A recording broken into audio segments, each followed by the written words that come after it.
né? Mostrando porque o homem de verdade tornou-se tóxico. Tornou-se tóxico. Essa coisinha aqui tem que aparecer na live, né? Aí a Dilma fez escola, né? A Tebet. Olha o que a Tebet falou. Fez escola com a Dilma. Solta aí, produção. São X. Receitas menos despesa deu 0. Ou seja, nós conseguimos com isso zerar o déficit e entrar na meta fiscal de 0 de déficit fiscal para o ano de 2024. Você vive da Renata Sorra, sabe? Me lembrou alguém. Nazaré Tedesco. Mas me lembrou alguém. Eles vão achar. Tenho fé que eles vão achar quem que me lembrou. E aí, Não Fabi? vamos colocar uma meta, nós vamos deixar uma meta aberta.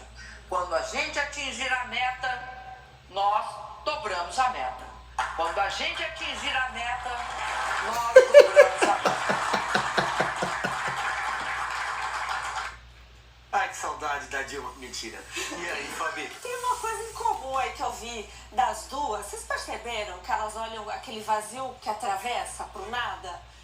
Eu não vou dizer, mas os psiquiatras costumam diagnosticar. Pessoas que têm esse olhar que, quando olha pra você, ultrapassa, vai além. Você vê que a Tebet, ela fala assim, né? Olha lá, ela não tá olhando, veja. E a Dilma também. Olha pro éter. Olha pro nada, né? Olha pro horizonte. Só que esse horizonte aí ficou um pouco complicado, né, Tebet? Que eu também não posso ter um memezinho, né, que colocaram ela dentro do porta-mala, por conta do que o Lula chama ela de Steps. Né? Então a Simone Steps, ela realmente, né, essa coisa do déficit e a bomba que tá com ela para tentar fazer algo que não existe, porque se a gente não tem meta fiscal, o que ela tá falando de déficit? Gente, é muito engraçado. Se não fosse a economia do Brasil, que estava andando, aliás, o pessoal do agro estava aqui, né? Se não fosse o agro, a gente teria morrido. E aí eu lembro, né, que a Dilma também, para ficar nesse assunto, a Dilma saudava a mandioca. E eu queria só aproveitar... Não, eu queria só aproveitar o pessoal aqui do estúdio agro, que eu vi eles falando a importância, né, de saber fazer conta, principalmente no direito tributário. Eu vi eles falando. Olha, pessoal, a Dilma fez escola. É ministra, hein? É ministra e queria ser presidente. Concorreu à presidência, rapaz. A gente está mal.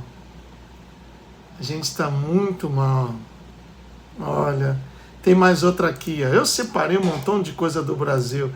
Olha só, classe artística, não podia faltar, né? Classe artística. Porque os humanos são os únicos que consomem leite de outra espécie. Eu recebi um vídeo que me deixou impactado. Tem gente usando a fama para disseminar mentiras sobre um dos setores que mais está sofrendo nesse momento, que é a cadeia produtiva do leite. Dá só uma olhada. Você já parou para pensar por que os humanos são os únicos que consomem leite de outra espécie, mesmo depois de adultos? A verdade é que as vacas não produzem leite para nós, seres humanos. Vou explicar então o que mais conversa. Os seres humanos possuem capacidade cognitiva para explorar os recursos naturais de modo a proporcionar conforto, qualidade de vida para si e para os seus familiares. Os seres humanos são também os únicos que domesticam animais para tê-los por perto, para o seu lazer. O Márcio Garcia acho que não vê nenhum problema nisso, né? Os seres humanos também são os únicos que fazem churrasquinho de família, que usam sandálias bonitas de couro e esbanjam de vez em quando até um pouco de água embaixo do chuveiro para cantar umas músicas. Mas vamos ao que interessa, que são as desinformações desse vídeo. Na indústria, as vacas são inseminadas de forma forçada ao longo de suas vidas. Inseminação artificial é o nome disso. Uma prática que garante às vacas uma gestação sem riscos, com a fertilização tendo ocorrido num ambiente adequado, sem risco de infecções e contaminação de outras doenças. Elas passam meses gerando seus bebês, mas minutos após o nascimento são separadas à força de suas crias. Tipo uma maternidade, né? Depois que a mãe dá luz, o bebê é separado para o banho, para pesar, para medir, para ser avaliado por um pediatra. O bezerrinho também. Ele nasce, mama e depois ele é separado para um ambiente seguro, livre do pisoteio, para não ser machucado pelos outros animais. O consumo do leite de outras espécies, além de não ser natural, fomenta uma indústria que causa extrema dor e angústia Que cretino, né? E seus filhotes. Quantas vezes o Márcio Garcia já sujou o sapatinho dele de bosta para ver de perto uma propriedade onde se produz leite? Pela quantidade de besteira que ele diz, eu arrisco o palpite. Nenhuma vez. Será que vale a pena tanta dor e sofrimento por um copo de leite de vaca? Fala em dor e sofrimento porque não conhece a realidade. O produtor, ele mantém as vacas em boas condições por dois motivos muito simples. O primeiro, ele ama o que ele faz. E esses animais são quase parte da família. Sempre que uma vaca adoece ou se machuca, dói também no produtor, acredite. E segundo, quanto melhores estiverem os animais, mais leite vão produzir. Faz bem para o negócio. As vacas têm alimentação balanceada, têm água potável na temperatura correta, acompanhamento veterinário, instalações climatizadas. Então só fala mal quem é desinformado ou então é mal intencionado. Convido vocês a refletirem comigo. Nossas escolhas diárias podem mudar essa triste realidade. Nisso a gente até concorda. Se as escolhas diárias mudam uma realidade, escolha se informar direito, Márcio Garcia. Enquanto você incrimina milhares de produtores de leite, eles estão lá trabalhando todo dia, de segunda a segunda, sem feriado, sem dia santo, sem final de semana, para sustentar as suas famílias. E para colocar leite de qualidade na mesa das pessoas. Porque nem todo mundo pode tomar o teu leitinho de soja, de aveia, ou sei lá, qual outro tipo costuma tomar por aí. É mole? Quer acabar com leite? É um leite puro, que é uma fonte rica de cálcio. Querem acabar com o consumo de carne. Aí bota o bonitão, não? Ele ainda tá no canal do Pedir Mais Cedo. Essa patifaria aí, pessoal. Olha, eu quero pedir uma coisa a vocês. O construtor Magenta ainda tá por aí. Orem por mim, pessoal. Eu não consigo... Deixa eu colocar a câmera aqui para mim, para eu olhar bem nos seus olhos. Eu não consigo orar por essa gente aí, não. Eu vou ser sincero, vou abrir meu coração. Se da noite de hoje para amanhã o Molusco tiver um infarto e for chamado, eu não derramo uma lágrima. Sapo Boi, eu acho até que eu coloco aqui o fundo musical Já Foi Tarde. Eu sei que é um erro meu, porque o nosso Salvador, através da sua palavra, nos exorta a orar por aqueles que nos perseguem, a orar pelos nossos inimigos, mas eu tenho que ser sincero, eu ainda não cheguei nesse estágio. Eu ainda não cheguei nesse ponto. Aí é difícil. Ela tá perturbando a Márcia, vem pra cá, vem. Isso aqui, pessoal, não é mole não, só quer ficar no colo. Isso aqui não é mole não. A cara da coisa. Olha só. Então, eu ainda não cheguei nesse nível espiritual. Se eu falar para vocês, por exemplo, olha, terminando aqui, eu vou fazer uma oração pelo Lula, para o Eterno abrir a mente dele, tocar no coração dele. Eu não vou fazer. Do jeito que vocês me veem aqui, diante da câmera, numa live, eu sou fora da câmera, eu não sou um personagem. Eu sou o que sou, eu sou eu. Podem perguntar à minha esposa. Eu não sei fingir. Se tem uma coisa que eu detesto é a falsidade. Então eu tenho essa falha sim, eu tenho esse erro, estou confessando, estou abrindo meu coração. Para mim, o Romanos 13, o capítulo predileto do Malacraia, para mim, com esse tipo de gente aí, não serve. Porque eu devo orar para as autoridades até o ponto que elas não venham impedir a divulgação do evangelho ou as leis criadas por essas autoridades não estejam contra a Bíblia, contra a palavra. E o aborto é contra a palavra do Eterno. Liberação das drogas é contra a palavra do Eterno. Então eu não vou orar por essas autoridades. Ah, mas você tem que perdoar por tal. Sim, a gente perdoa, mas eu não quero nem aproximação. Eu não quero nem aproximação. Eu estou sendo sincero. Eu não derramo uma lágrima. Se o poste também for chamado lá para onde está o bafo, eu não derramo uma lágrima, pessoal. Essa Tebete aí também, a Tebet, não derramo uma... A Janja, se a Pombagira chamar a Janja, eu coloco aqui, é o amor. Eu tenho esse defeito, eu reconheço isso. Eu reconheço que sou falho nisso. Mas eu não sou hipócrita. Por causa da corrupção desse bandido, o país regrediu, hospitais deixaram de ser construídos. Lembram-se da famosa frase? Uma Copa do Mundo não se faz com hospitais. Lembram-se quem disse isso? O Ronaldo Fenômeno? Pois bem, o país fez uma Copa em 2014, fez Olimpíadas no Rio de Janeiro. Qual o legado? E outro gol da Alemanha. Não dá, pessoal, não dá.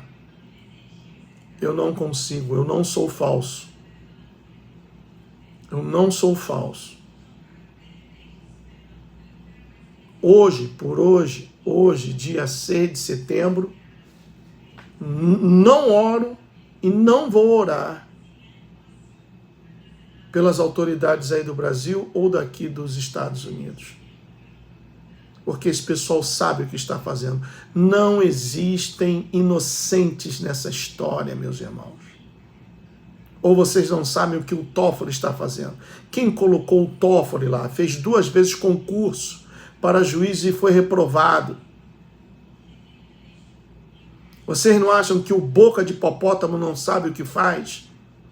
Que o Barrozinho, Boca de Veludo, não sabe o que faz? Que a Weber, a abortista da Rosa Weber, não sabe o que faz? Que a Bento Carneiro, a vampira brasileira, não sabe o que faz?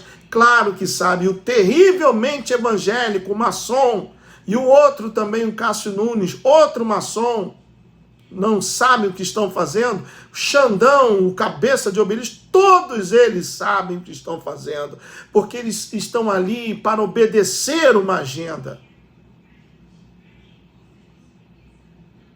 Não tem inocentes nessa história, não.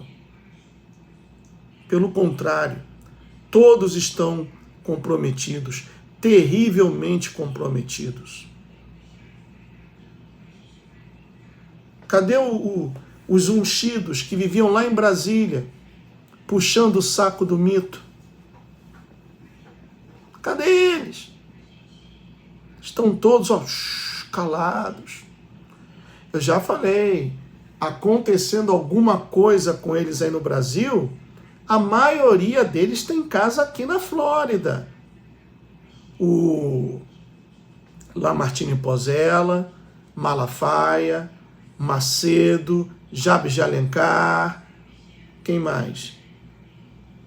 Tem uma galera aí que comprou casa. Tem muitos brasileiros chegando em Orlando, em Washington não, em Massachusetts. E o povão que deu até a última gota do sangue através desses dízimos falsos e errôneos, continua indo de ônibus ou de trem para casa. E eles têm um carro com computador, que o carro freia, quando o carro da frente freia, diminui também a velocidade. Tem tudo. Se eu não me engano, o Lamartine Pozella agora está lá em Israel. Pelo menos fez uns vídeos de lá. Em frente lá o Dome of the Rock. Bom, para marcar aqui a diferença, eu vou colocar uma outra vinheta e na volta nós vamos falar do maravilhoso mundo do faz de contas aqui nos Estados Unidos, ok? E daqui a pouquinho também teremos o drible. Em 1767, o rei Carlos III da Espanha expulsou os jesuítas do Chile, temendo que os jesuítas lhe roubassem o reino. E dentre os jesuítas expulsos estava um padre de origem judaica, o padre Manuel Lacunza, o qual foi para a Itália em 1768 e publicou na Espanha, em 1811, o livro A Vinda do Messias em Glória e Majestade. Anos mais tarde, em 1827, o ministro presbiteriano, o escocês Edward Irving, traduziu e publicou as ideias de Lacunza na língua inglesa. Após essa publicação, em 1830, Irving foi expulso do presbitério em Londres, tendo sido acusado de heresia e criando assim uma nova igreja, a Igreja Católica Apostólica Carismática. Irving tinha como membro de sua igreja Margaret MacDonald, uma jovem neófita de apenas 15 anos de idade, a qual, depois de tanto ouvir os discursos de Lacunza e de Irving, teve diversos sonhos, nos quais se diziam que Jesus voltaria em 2 vezes, depois haveria o milênio e não haveria tribulação para o povo de Deus, como os cristãos atuais diziam. Irving havia se especializado em escatologia, a doutrina dos acontecimentos do fim do mundo, e se julgava conhecedor dos assuntos apocalípticos. Irving então juntou tudo isso e divulgou esses ensinos no jornal O Relógio Matutino. Nessa mesma época apareceu William Miller, fundador das doutrinas adventistas, o qual previu que o retorno de Jesus se daria entre 1843 a 1844. Quando percebeu que Cristo não veio, Miller tratou rapidamente de mudar as suas ideias e as suas datas, e inúmeros seguidores o abandonaram. Porém, um grupo permaneceu e fundaram assim a Igreja Adventista do Sétimo Dia. Tempos depois, em 1859, um maçom, John Nelson Darby, estudante de direito, pregador anglo-irlandês, organizou as ideias do padre jesuíta Lacunza, de Irving, de Margaret MacDonald. Darby ensinou que a igreja seria arrebatada antes da grande tribulação, que para ele duraria 7 anos. E Darby também reinterpretou a Bíblia, criando as doutrinas dispensacionalistas.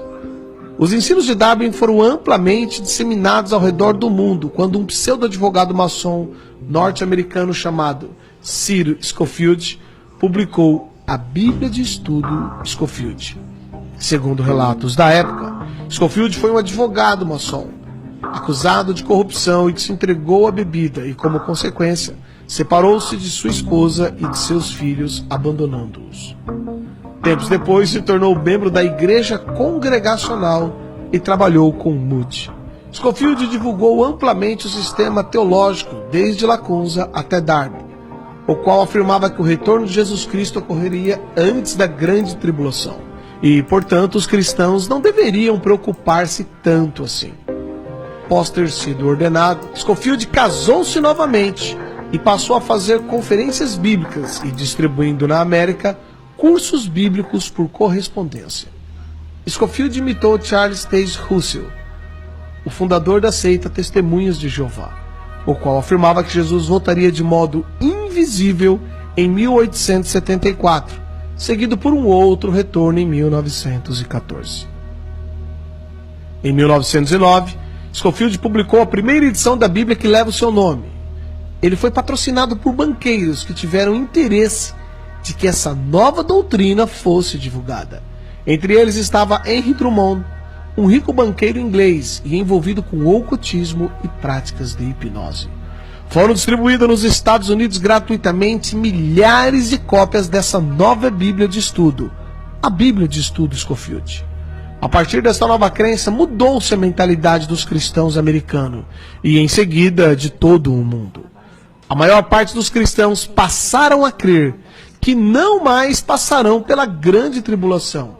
E se não forem arrebatados na primeira vinda de Cristo, poderão ser na segunda vinda. Juntando-se a isso, surgiu o escritor de ficção Tim LaHaye, que popularizou através de livros e diversos filmes as ideias da Bíblia de estudo Scofield. E Tim LaHaye lançou também a sua própria Bíblia, a Bíblia de Estudos Tim LaHaye.